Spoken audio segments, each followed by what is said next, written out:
Hello and welcome to my weekly video blog. And today on A Vogel Talks Menopause, I'm going to be talking about, is the Mediterranean diet good for the menopause?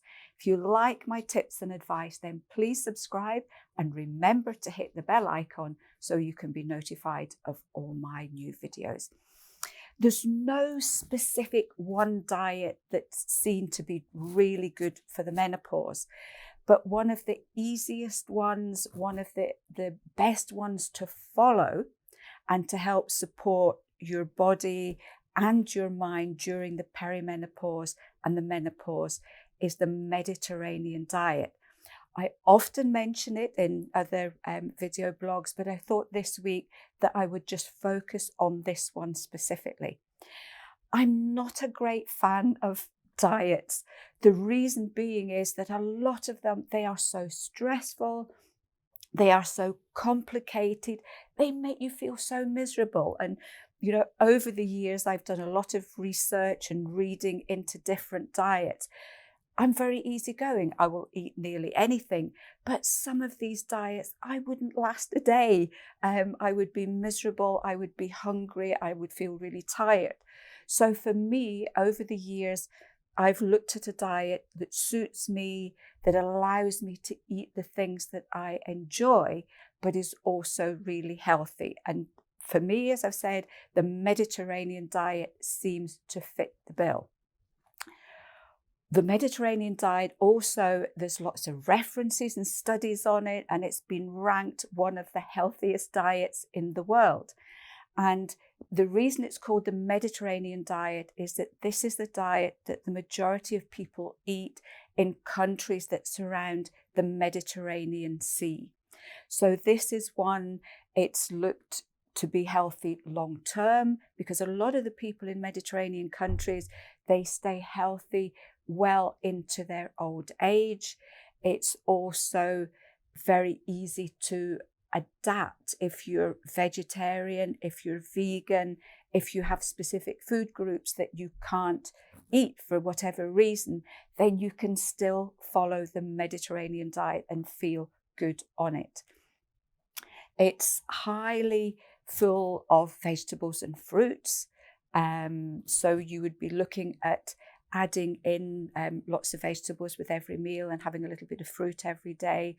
It focuses on beans and pulses, also on nuts and seeds. It has healthy oils. So these are fish oils. But if you're vegetarian or vegan, then you've got avocados, you've got olive oil. There is a moderate amount of dairy. But again, if you're vegetarian and you don't want dairy, you can use other things. And again, if you're vegan, you just cut this particular group out. It's full of herbs and spices, which make your food taste absolutely glorious. And there's also moderate, and the word is moderate, red wine. I do know that for a lot of women going through the menopause, they find that alcohol becomes a no-no because it affects them too much. But for those of you who still enjoy a little glass of wine now and again, red wine is full of all sorts of things that are supposed to be good for your health too. But as I say, in moderation.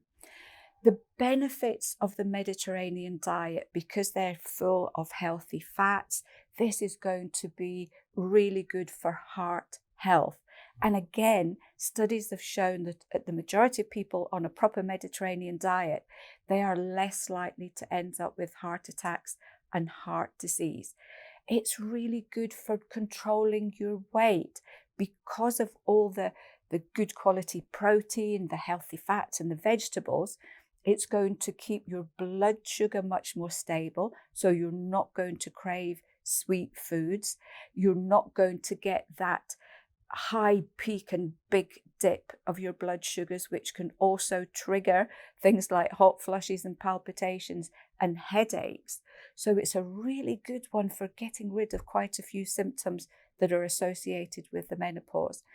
It's known to be good for brain health. Again, healthy oils are needed for cognitive function, they're needed for memory, and they're also needed to help with brain fog. So again, All these things help with a lot of the common menopause symptoms.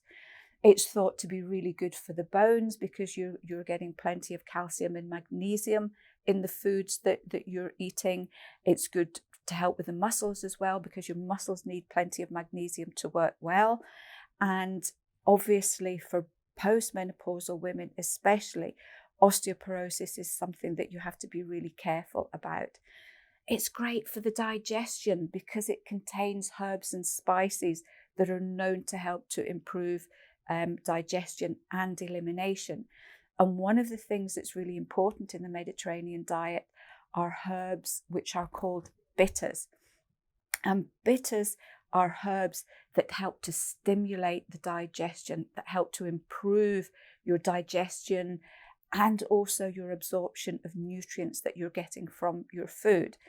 And bitters are a group of herbs like fennel and endive and coriander and peppermint.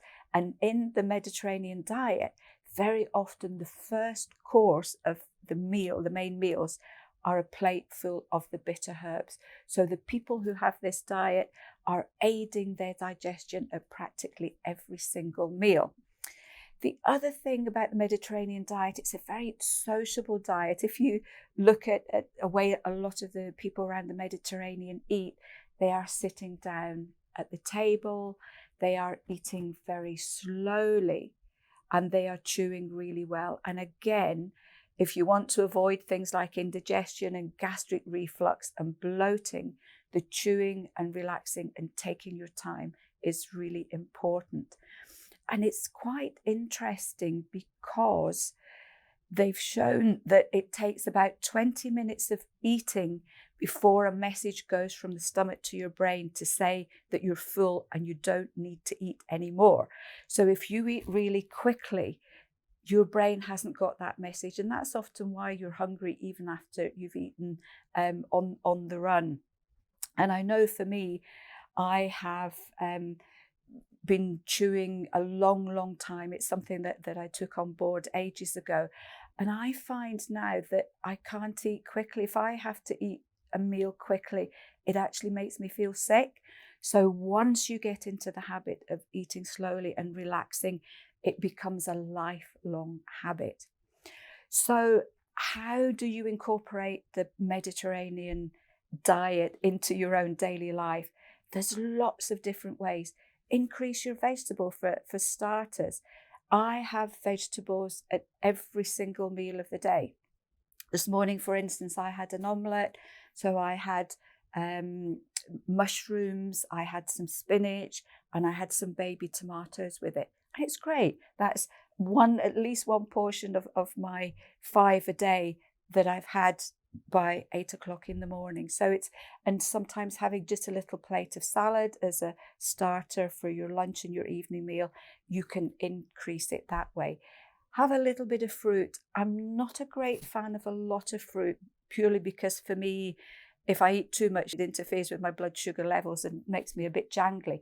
So again, this is great because with a Mediterranean diet, I can adapt it to maybe having fruit. I tend to have fruit just at the weekend. Limit your red meat, but if you are a meat eater, go for really good quality red meat a few times a week. Have your fish, your oily fish like salmon, mackerel, sardines. You know, they are such a cheap food and they are one of the best sources of your fish oils out of all the oily fish. So a portion, even a portion of sardines on toast and maybe a few tomatoes and a little bit of lettuce, that's a fabulous Mediterranean diet meal. You can also look at nuts and seeds. These are great for the menopause. They're high in protein, they're high in calcium, they're high in magnesium. They've got lovely healthy fats in them. And again, just sprinkle them on your salad, sprinkle them in your soup, grind them up, have them with your morning porridge. So there's lots of different ways that you can get small amounts of nuts and seeds into your diets as well. You can look at beans and pulses if you're vegetarian or vegan. You can have lots of bean stews and using things like lentils in a lot of your soups and stews as well. For me, this is one of the great things, again, about the Mediterranean diet. Beans and pulses do not suit me. If I eat too many, I just bloat up and then end up being windy for a couple of days. So that's something I tend to avoid or just have very small portions of. Cut out all the white food. So this is your white bread, white pasta, white rice, white sugar, and just cutting those out the diet and going for the whole meal or other plant-based sources can make a huge amount of difference. And remember to do the chewing slowly and get that incorporated as part of your daily ritual with each meal. So I hope you found this helpful.